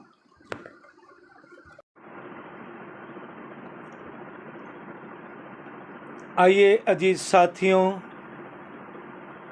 प्रभु यीशु मसीह के क्रूस की 5वीं वाणी को, जो प्रभु यीशु मसीह ने दोपहर से लेके तीसरे पैर के बीच में चौथी 5वीं वाणी को बोला, और आगे भी 2 और वाणी हैं, 6वीं और 7वीं। लेकिन इस समय हम इस 5वीं वाणी पर प्रभु से उसके आत्मा की अगुवाई को मांगेंगे। प्रभु का वचन यूहन्ना के 19 अध्याय के 28 और 29 आयत में प्रभु का वचन यहाँ इस प्रकार से लिखा हुआ है। इसके बाद यीशु ने ये जानकर कि अब सब कुछ पूरा हो चुका है, इसलिए कि पवित्र शास्त्र में जो कहा गया वह पूरा हो, कहा मैं प्यासा हूँ। वहाँ सिरके से भरा हुआ एक बर्तन रखा था, अतः उन्होंने सिरके में भिगोए हुए स्पंज को जुफे पर रखकर उसके मुंह से लगाया। अतः उन्होंने सिरके में भिगोए हुए स्पंज को जुफे पर रखकर उसके मुंह से लगाया। वह पूरा हो, मैं प्यासा हूँ। आइए हम प्रार्थना करें इस वचन के लिए। सामर्थी प्रेमी पिता परमेश्वर, प्रभु मेरे उद्धार करता यीशु मसीह, तेरा वचन सामर्थी दोधारी चोखी तलवार के समान है, जो गांठ गांठ और गुदे गुदे को वार पार छेदती है। इस प्रभु तेरे अंधकार के तेरे क्रूज पर चढ़ाए जाने के समय में जो अंधकार को तूने पृथ्वी पर देखा, उस अंधकार में से हमारे जीवन को इस वचन के द्वारा आशीषित किया है। प्रभु तेरे इस वचन को सीखने में निर्बल, कमजोर और अयोग्य है। जब तक तेरा आत्मा हमें ना सिखाए, जब तक तू अपनी ज्ञान बुद्धि समझ से हमें ना भरे, हम कैसे सीख सकते हैं? तू हमें सिखा, यीशु मसीह के पवित्र मीठे नाम में, आमीन आमीन। यूहन्ना के इस 19वें अध्याय की 28वीं आयत में कहता है, मैं प्यासा हूँ। परमेश्वर का ये पुत्र हमारे जीवन के लिए उस क्रूस पर संघर्ष कर रहा था। मौत अपने हमारे उद्धारकर्ता यीशु मसीह को, मौत का ये मंजर अपनी जोरों पर था। उसी समय मेरे प्रभु के होंठ कांपते हुए कहते हैं, मैं प्यासा हूं। अंधकार में प्रभु ने पिता परमेश्वर को पुकार उठा, मैं प्यासा हूं। भजन संहिता की 42 अध्याय की 2 आयत कहती है, जीवते ईश्वर का, हाँ परमेश्वर का मैं प्यासा हूं। मैं कब जाकर परमेश्वर को अपना मुंह दिखाऊंगा। इस पांचवी वाणी को भजन संहिता के अंदर इस 42वें अध्याय की 2 आयत इस बात को बताती है। और परमेश्वर का वचन इस बात को बोलता है, जब ये परमेश्वर पुत्र इस पृथ्वी पर सेवकाई के समय में था, तो जब हम देखते हैं यूहन्ना के 4 अध्याय के 7वीं आयत में, 10वीं आयत में, वो सामरी स्त्री से कहते हैं, यदि तू मांगती मुझसे तो मैं तुझे जीवन का जल देता। तू मुझसे मांगती और मैं तुझे जीवन का जल देता। परमेश्वर का वचन नीति वचन के 14वें अध्याय की 10वीं आयत कहती है, मन अपना ही दुख जानता है। मन अपना ही दुख जानता है। प्रभु यीशु मसीह क्रूस पर अंधकार में जब पृथ्वी को घेर लिया था, अंधकार ने पृथ्वी को घेर लिया था, उस समय प्रभु यीशु मसीह पांचवी वाणी को कहते हैं और परमेश्वर का वचन इस बात को बताता है भजन संहिता के 69 भजन में और उसकी 21वीं आयत में, मेरी प्यास बुझाने के लिए मुझे सिरका दिया गया। और यशायाह के 55वें अध्याय की जो पहली आयत है, प्रभु का वचन इस बात को बताता है, मैं अहो सब प्यासे लोगों पानी के पास आओ, अहो सब प्यासे लोगों पानी के पास में आओ। परमेश्वर का ये दास भविष्यवक्ता उन दिनों में हमारे प्रभु यीशु मसीह के क्रूस के उस बलिदान के विषय में अलग अलग प्रकार के उस अनुभव को मेरे और आपके जीवन में दे करके हमारे जीवन को उस जीवन की प्यास के लिए हमारे जीवन को बताता है।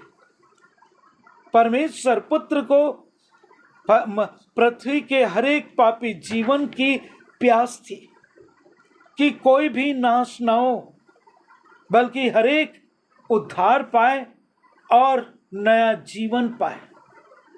मन फिराव के उस सुसमाचार को लेकर परमेश्वर पुत्र गांव गांव, नगर नगर, शहर शहर, देश विदेश, नगर नगर, शहर शहर और जंगलों में, पहाड़ों में जा जा करके इस बात को बता रहे थे।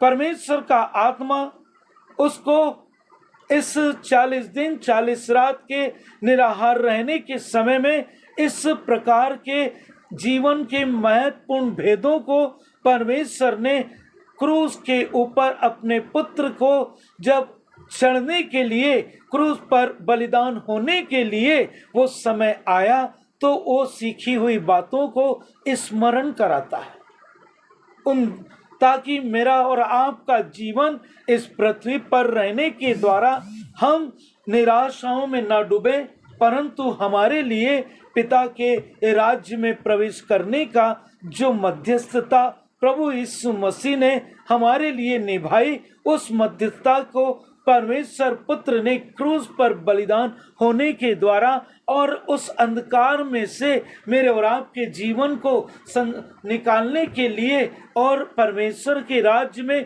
प्रवेश करने के लिए इस टिमटिमाती हुई तारों की रोशनी में से परमेश्वर के उस पुत्र ने, जब अंधकार में आवाज होती है तो कितनी तेज आवाज होती है। जंगल में अगर कोई व्यक्ति कोई जानवर पुकारता है तो कितनी तेज आवाज होती है। यहाँ परमेश्वर पुत्र उस क्रूस के ऊपर लटका हुआ था और वहां पर से वो पुकारता है, मैं प्यासा।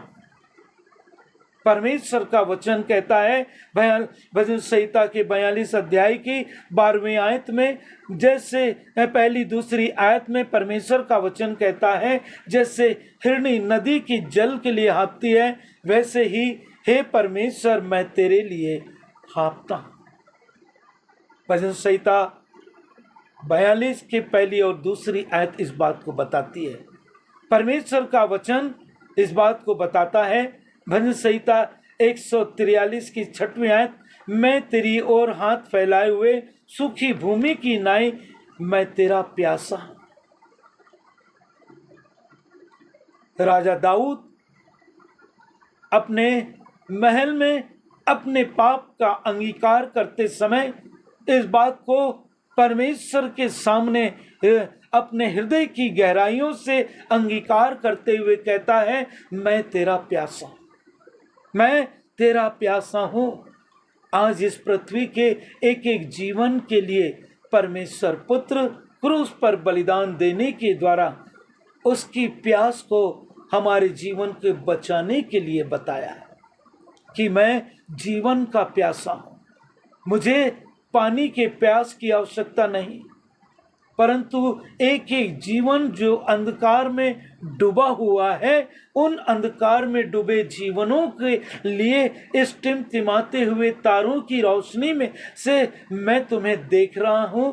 परमेश्वर का ये उस अद्भुत प्रेम वो हमारे सामने परमेश्वर ने अंधकार में से मेरे पुत्र, मेरे पर उद्धार करता यीशु मसीह को, जो परमेश्वर पुत्र बनकर हमारे बीच में उपस्थित हुआ, उस अंधकार के, उस बड़ी सामर्थ के ऊपर जय पाने के लिए हमें उस प्यास को बताता है। परमेश्वर आपके जीवन के अंदर जैसा प्रभु यीशु मसीह के जीवन में जीवन की प्यास थी, हमारे भी जीवन में लोगों के उद्धार के लिए प्यास हो।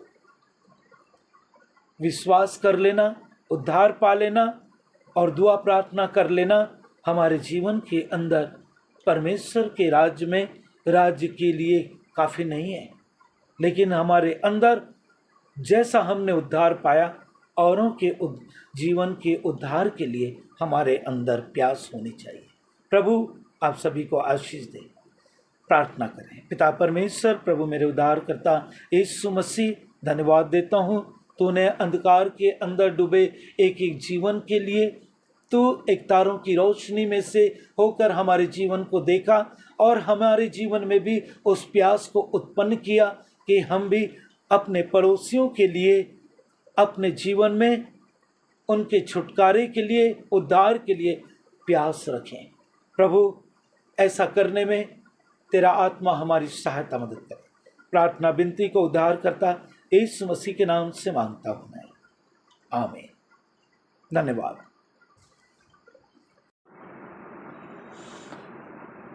परमेश्वर का धन्यवाद हो हमारे उद्धारकर्ता यीशु मसीह के उन दुखों को अब तक हमने 5वीं वाणी तक सीखा है और इस समय हमने इस 6वीं वाणी की ओर ध्यान देने के लिए 6वीं वाणी को सीखने का अनुग्रह परमेश्वर के आत्मा की अगुवाई में हमने पाया है।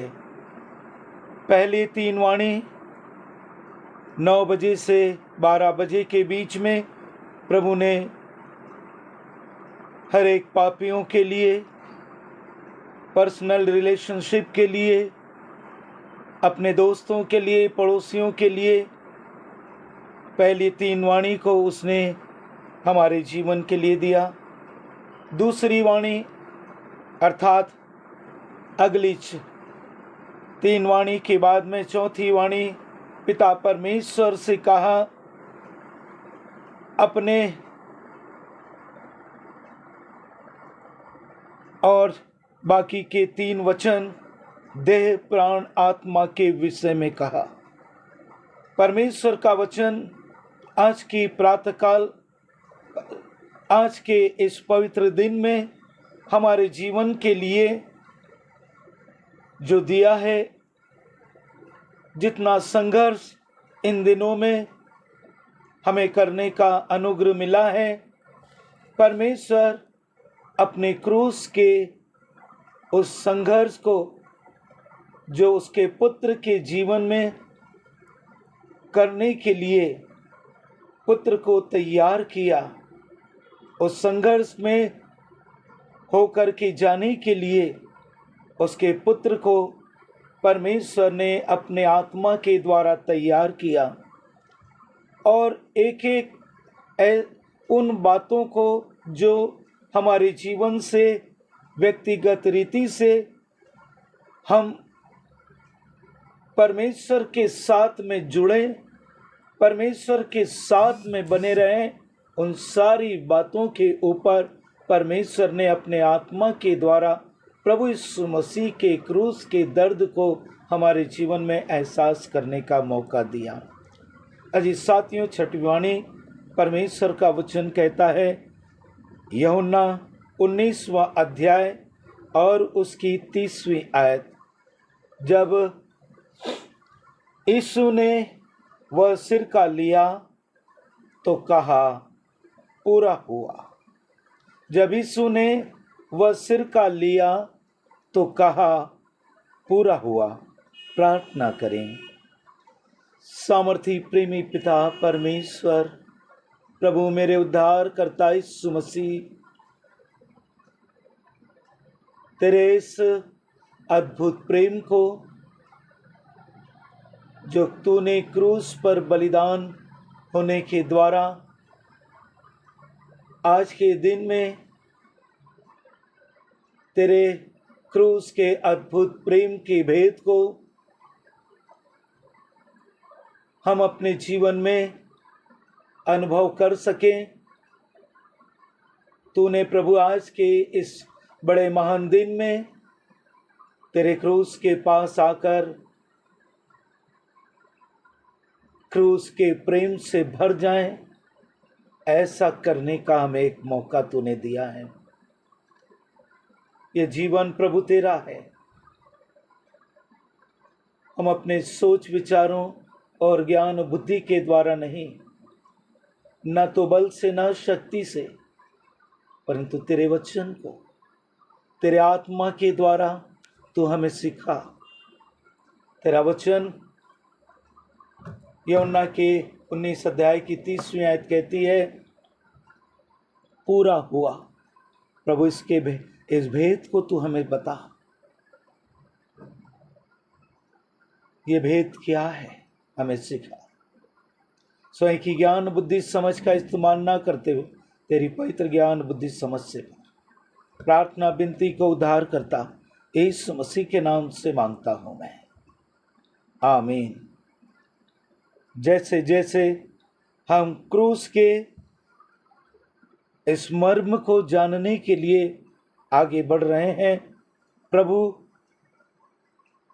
का अद्भुत प्रेम, परमेश्वर पिता की अद्भुत योजना हमारे जीवन के अंदर अपने आत्मा के द्वारा परमेश्वर हमारे उद्धारकर्ता यीशु मसीह के इस पृथ्वी पर आने के द्वारा और उन कामों को जो परमेश्वर ने हमारे जीवन के लिए दिया, परमेश्वर का वचन हमारे जीवन के लिए इस पृथ्वी पर प्रभु यीशु मसीह के आगमन की जो बातें हैं, वचन गलातियों के 4 अध्याय की 4 आयत इस बात को कहती है, परंतु जब समय पूरा हुआ तो परमेश्वर ने अपने पुत्र को भेजा जो स्त्री से जन्मा और व्यवस्था के अधीन उत्पन्न हुआ, जो स्त्री से जन्मा और व्यवस्था के अधीन उत्पन्न हुआ।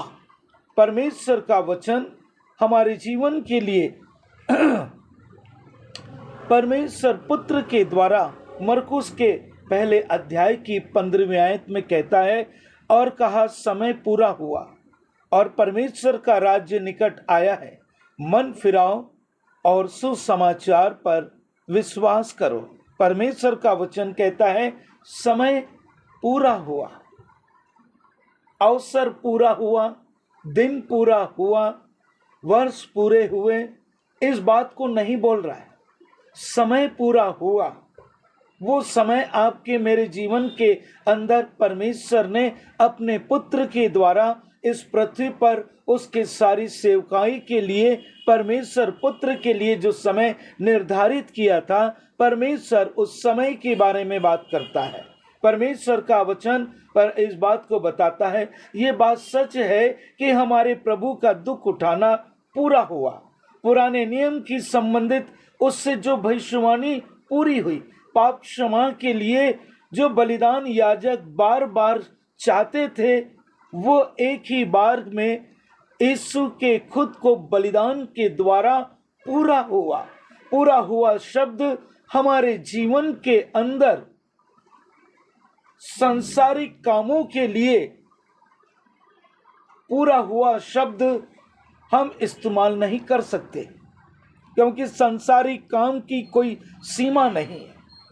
परंतु परमेश्वर आज भी मेरे और आपके जीवन के लिए, आत्मिक जीवन के अंदर परमेश्वर ने उसकी इच्छा को पूरा करने के लिए हमारे जीवन के अंदर उसके पुत्र के क्रूस के पास आने के द्वारा हम मन फिराव का जो बपतिस्मा लेते हैं, पवित्र आत्मा का बपतिस्मा लेते हैं, परमेश्वर पुत्र भी उस भेद को अपने जीवन के लिए बोलता है कि परमेश्वर का वचन लूका के 12वें अध्याय की 49 और 50 आयत में कहता है, मैं पृथ्वी पर आग लगाने आया हूँ और मेरी बड़ी इच्छा यह अभी सुलग जाती, परंतु मुझे एक बपतिस्मा लेना है और जब तक वह पूरा ना हो जाए मैं कैसी दुविधा में पड़ा हूँ।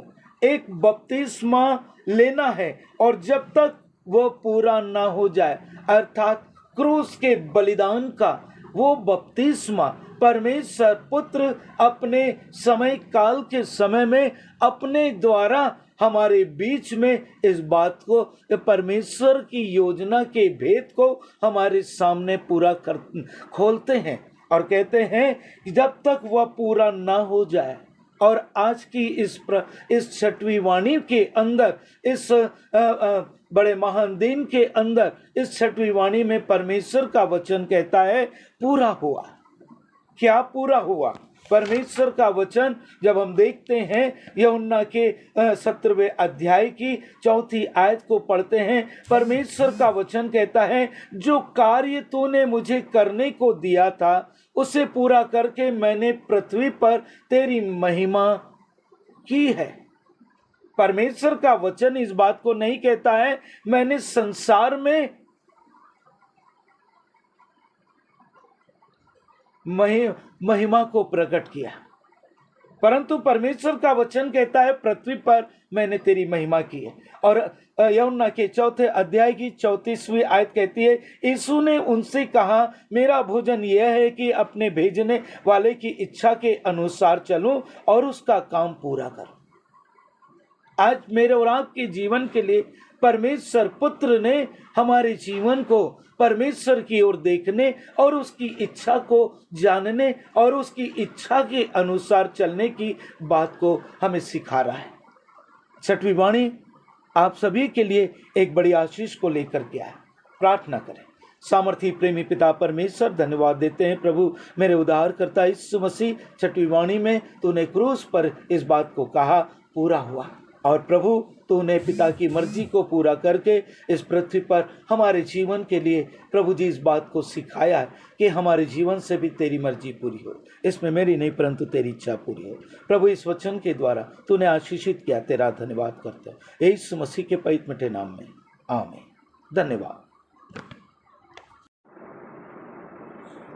परमेश्वर का धन्यवाद हो अब तक की सारी सहायता मदद के लिए। पिछली 6 वाणी को हमने प्रभु के आत्मा की अगुवाई में सीख सके हैं।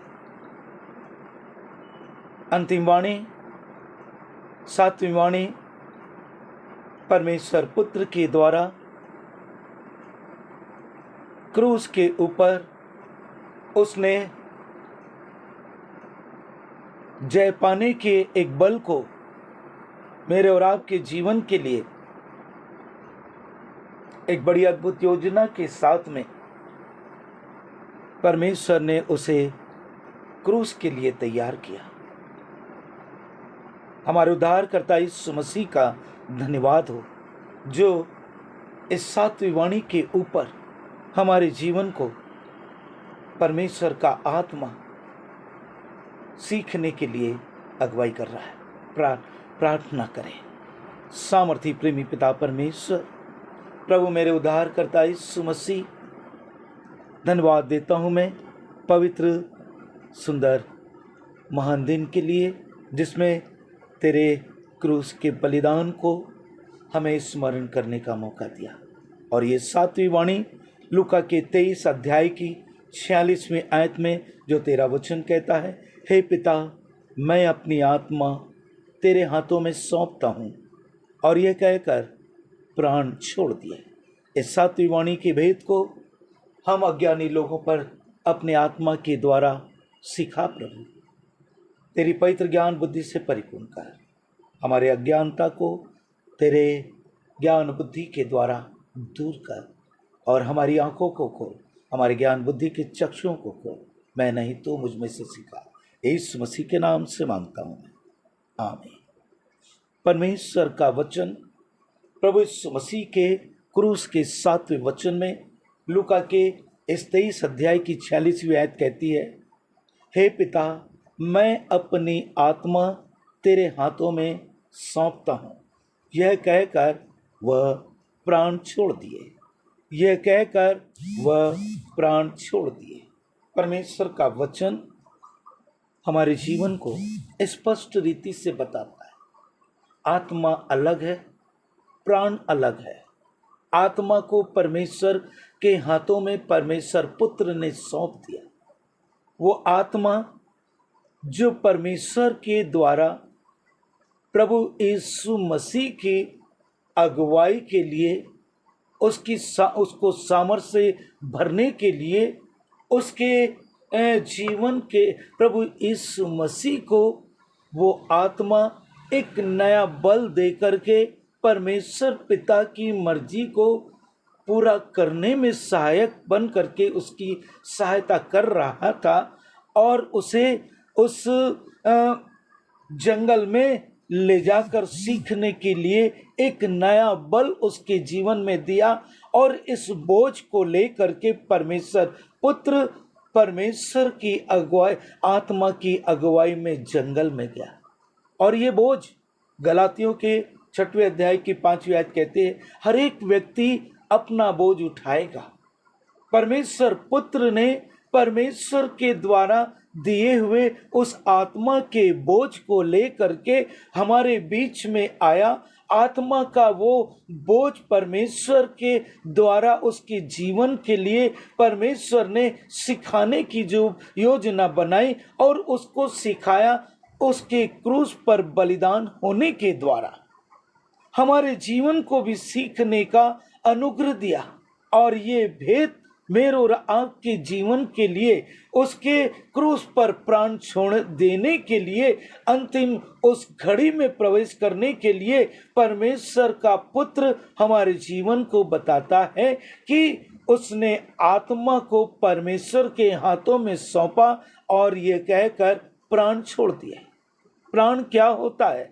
लेवी व्यवस्था और उसके 17वें अध्याय की जब 11वीं आयत को पढ़ते हैं, परमेश्वर का वचन कहता है, क्योंकि शरीर का प्राण लहू में रहता है और उसको मैंने तुम लोगों को वेदी पर चढ़ाने के लिए दिया है कि तुम्हारे प्राणों के लिए प्रायश्चित किया जाए, क्योंकि प्राण के कारण लहू से प्रायश्चित होता है। लहू ही से प्रायश्चित होता है। हमारे मनुष्यों के जीवन में पश्चाताप है।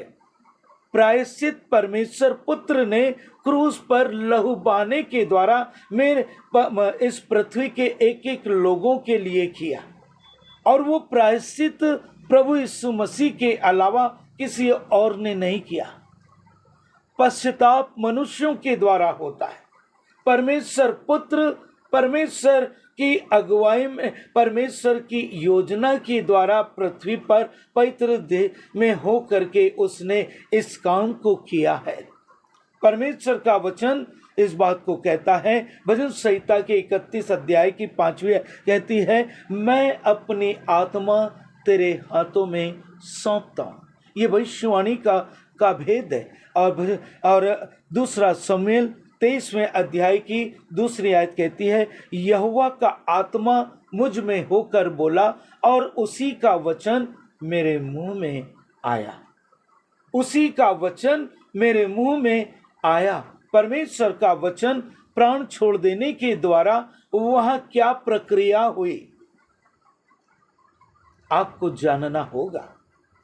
प्रभु यीशु मसीह की प्राण छोड़ देने के द्वारा ये प्राण को छोड़ देने के लिए परमेश्वर ने उसके जीवन के लिए जो बैकग्राउंड बनाए थे, परमेश्वर का वचन जो स्पष्ट रीति से प्राण छोड़ देने के द्वारा बताया गया। परमेश्वर का वचन इस बात को कहता है, मंदिर का पर्दा, पवित्र भवन का जो पर्दा जो याजकों के प्रवेश करने के लिए और पापियों के लिए अलग रहने के लिए बनाया गया था, उस पर्दे को परमेश्वर का पुत्र प्राण छोड़ देने के द्वारा दो भाग में बांट देता है, अलग अलग कर देता है और द्वार को खोल देता है। और दूसरी बात, प्राण छोड़ देने के द्वारा परमेश्वर का वचन कहता है धरती डोल गई। ये सब बातें मत्ती के 27वें अध्याय की 51 से 53 आयत में पाया जाता है। पहली बात, मंदिर का पर्दा फट जाता है, दो भागों में हो जाता। दूसरी बात, धरती डोल गई, चट्टानें तड़क गई। और तीसरी बात, कब्रें खुल गई और सोए हुए पवित्र लोगों की बहुत से लोथें जी उठी। ये सब बातें मत्ती के 27 अध्याय की 51 से 53 आयत में पाई जाती है। और चौथी बात कहता है, कब्रों से वे पवित्र शव निकलकर पवित्र नगर की ओर अर्थात यरूशलेम की ओर गए और बहुतों को दिखाई दिया। ऐसा नहीं कि प्रभु यीशु मसीह का प्राण छोड़ देना साधारण था। प्रभु यीशु मसीह का प्राण छोड़ देना इस पृथ्वी के लिए इतिहास का एक नया कारण बन गया। और आज भी परमेश्वर अपने पुत्र के उस प्राण के ऊपर हमारे जीवन को उसकी महिमा के लिए तैयार कर रहा है। और इसी बात को कहता है जिस तरह पिता मुझे जानता है और मैं पिता को जानता हूँ, उसी तरह मैं अपनी भेड़ों को जानता हूँ और मेरी भेड़ें मुझे जानती है। यूहन्ना के 10वें अध्याय की 15वीं आयत कहती है, और मैं भेड़ों के लिए अपना प्राण देता हूँ। जो एक शब्द सुन करके उस मार्ग की ओर सिर झुका करके चलती है, उन भेड़ों के लिए परमेश्वर का वचन कहता है, मेरी भेड़ें मेरा शब्द सुनती है और मेरे लिए प्राण देती है। परमेश्वर का वचन सब जब आप यूहन्ना के 4 अध्याय की 24वें आयत को पढ़ेंगे, वहां परमेश्वर का वचन कहता है परमेश्वर आत्मा है, परमेश्वर आत्मा है। और रोमियो के 8वें अध्याय की 14वीं आयत इस बात को कहते हैं, जितने लोग परमेश्वर के आत्मा के चलाए चलते हैं वे ही परमेश्वर के पुत्र हैं।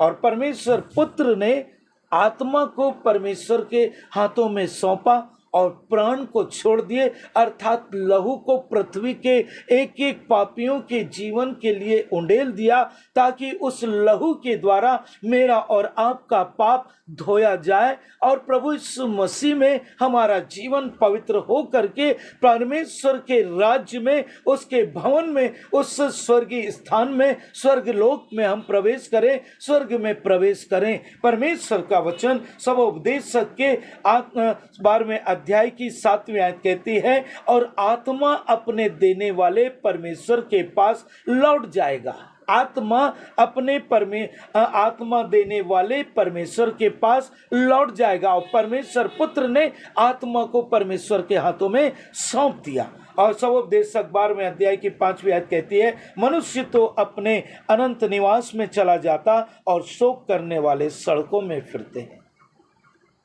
मैंने आपको पहली वाणी के पहले ही बोला था, ये शोक और विलाप की घड़ी नहीं है। प्रभु के बलिदान को हम अपने उद्धार के लिए, परमेश्वर के राज्य में प्रवेश करने के लिए हम ग्रहण करें। प्रभु इस 7वीं वाणी के द्वारा आप सभी को आशीषित करें। आइए हम प्रार्थना करें। पिता परमेश्वर, प्रभु मेरे उद्धारकर्ता यीशु मसीह, तेरा धन्यवाद जो तूने क्रूस पर अपने प्राण छोड़े और आत्मा को पिता के हाथों में सौंप दिया।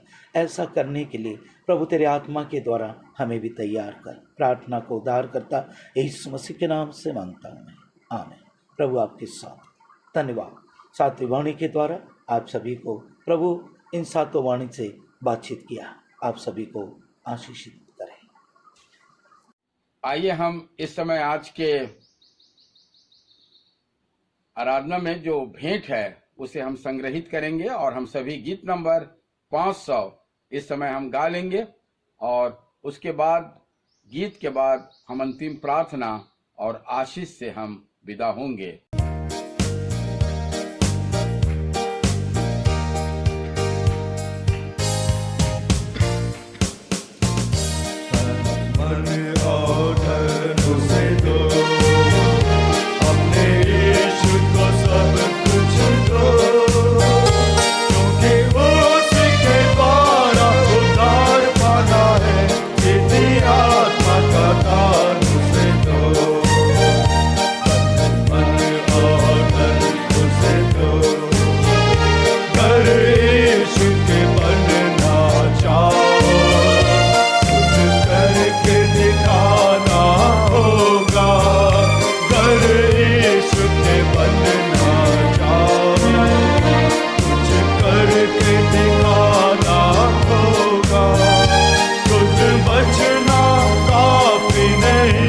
है, औरों को बचाना होगा।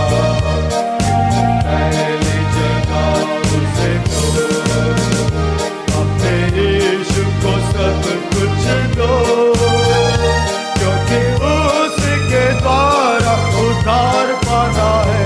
निजी आत्मा का दान उसे दो, मन और तन उसे दो। यीशु नाम को अपना कहना, जैसे कांटों की राहों पर चलना। यीशु नाम को अपना कहना, जैसे कांटों की राहों पर चलना। और सच्चे मसीह बनना, संग क्रूस पर उसके मरना।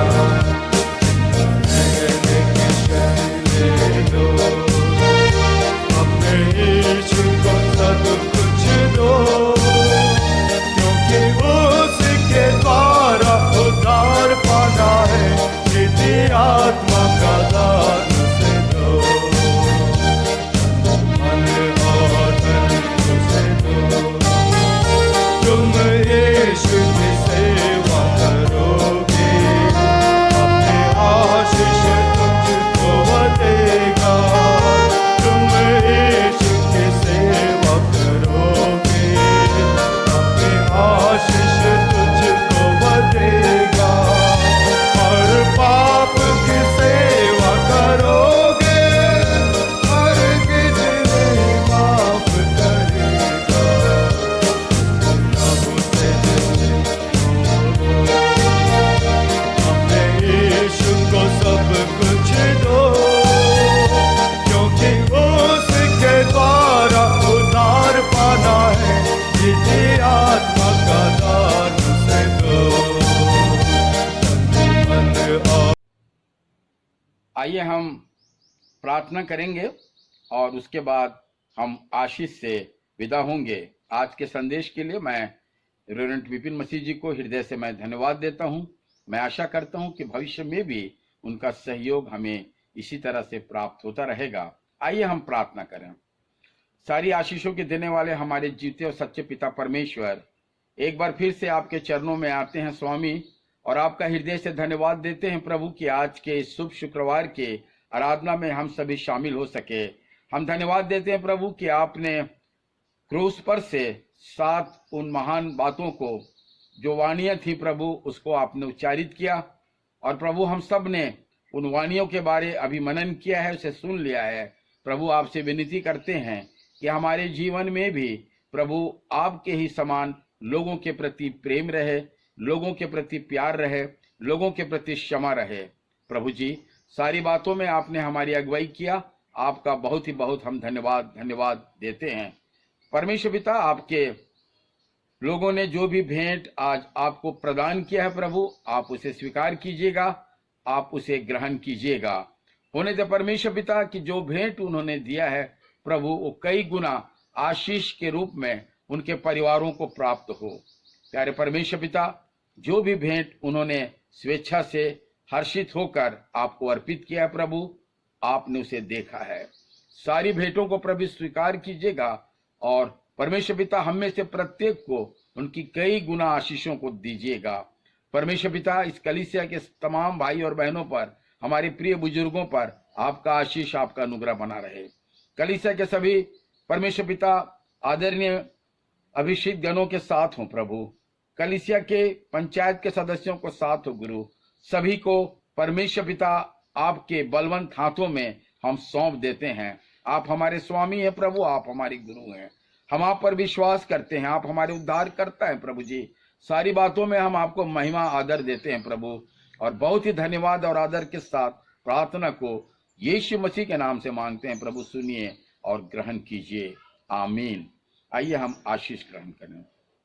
अब हमारे पिता परमेश्वर का प्रेम, प्रभु यीशु मसीह का अनुग्रह और पवित्र आत्मा की शांति और उसकी सहभागिता हमें से उपस्थित सभी भाई और बहनों पर, कलीसिया के सभी भाई और बहनों पर अब और सदा बनी रहे, आमीन।